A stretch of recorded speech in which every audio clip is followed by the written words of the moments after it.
Welcome everybody to Extreme Off-Road Silly Builds, and today we're dealing with the 2016 NIO EP9. Now this has the exact same horsepower and torque as the standard car because you can't actually upgrade it, so it's still got 1341 horsepower and 1091 pounds-feet of torque from its 1 megawatt lithium-ion batteries that power 4 individual motors, one per wheel. But it does now weigh 3,871 pounds, so a little bit more than last time. That's purely because it's got wider tyres, wider off-road tyres, because now it has off-road tyres to go along with the off-road suspension. Obviously had all-wheel drive originally, and it can now do 0 to 60 in 2.670 seconds and 0 to 100 in 5.183 seconds, and still going to its top speed of 195 miles an hour. So yeah, I'm not really sure how this is going to do, because the off-road, braking and handling and speed are all fairly decent, but the launch is a bit poor. But then again, that only really impacts us at the start. And yeah, even though the acceleration is quite low, this is a kind of car that is an electric car that gradually gathers pace. So the higher through the res we go, the quicker it actually gets. But it is a little bit slow off the start. So yeah, I'm really not sure how this is going to do.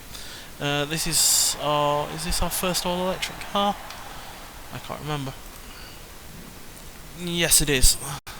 No, the Porsche Taycan Turbo S, which only managed a time of 3 minutes 32.872. So hopefully this can do a little bit better than that. Obviously this has more power and less in the way of weight. I think the Taycan was a little bit heavier than this, but that Taycan was also a little bit speedier in terms of acceleration as well. And we could do more to that car in terms of upgrades as well. So yeah, it's going to be interesting to see what this can do. Obviously this is well out of its comfort zone, whereas at least the Taycan was a little bit more, versatile. This, on the other hand, yeah, pure track car.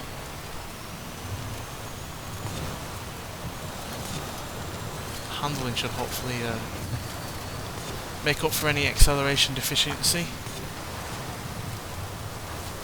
We're obviously not going to have to deal with the launch anymore, so that's not really a negative. Being an electric car, it's going to be able to maintain its speed and get to a high rate of speed really quickly as well. You've got no gears to go through, and you've got instantaneous torque throughout the entire rev range. So yeah, massive hang time there.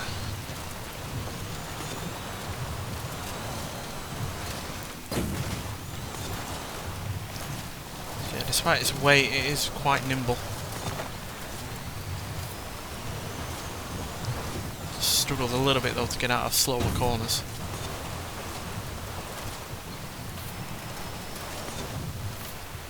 Just as much to do with lack of grip than anything. Oh dear, we've spun out. Let's use a rewind. Yeah, we'll just use a 1. Let's correct that. 2 rewinds left, because as per usual we only have 3 per car.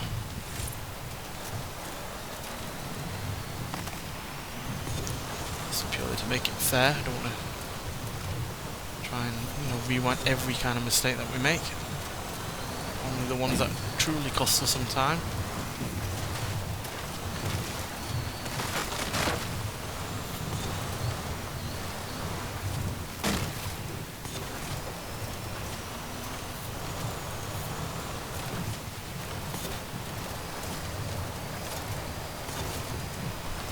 It's doing really rather well, considering it's not meant for doing this kind of thing.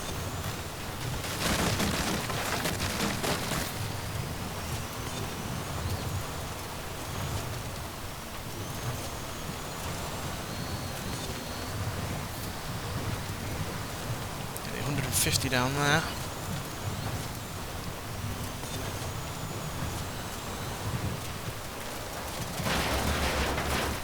It is really easy to get carried away with this though, because there's no noise really. So all you're doing is flooring it without really feeling like it's going as quick as it is. A large part of the speed is the noise sensation. This just doesn't have any of that.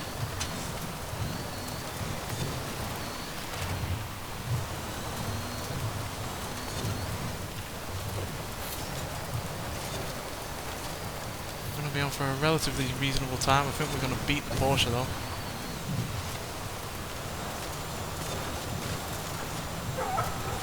Oh no, we're not. We're going to be slightly behind. That is surprising. I figured the Porsche was the underdog in this, but evidently not. Not by a large amount by any means. We're still 3 minutes 33.130, so we're, you know, only just under 0.3 of a second slower than the Porsche. But yeah, that was clearly the more composed car for more of the time. I gather it's probably because it does have, you know, less in the way of power, so it's a little bit less hairy at times. Whereas this car did get away from us a few times, which obviously would have impacted our time. But still, considering it's not made for doing this kind of thing by any means, it's yeah, done really rather well. And yeah, still far from the slowest that we've had, beating the Subaru STI S209, which is definitely a car that's more meant for doing this kind of stuff, as well as the two Renaults, the 8 Gordini and the 4L Export, and the FJ40 as well from a couple of episodes back, which kept falling over, which is why that's way slower than this. So yeah, but still a really fun car to drive in any environment this is. And yeah, again, like I said in my review of it, really glad it's in the game. So yeah, nonetheless, thanks for watching, and I'll see you in the next one. Bye.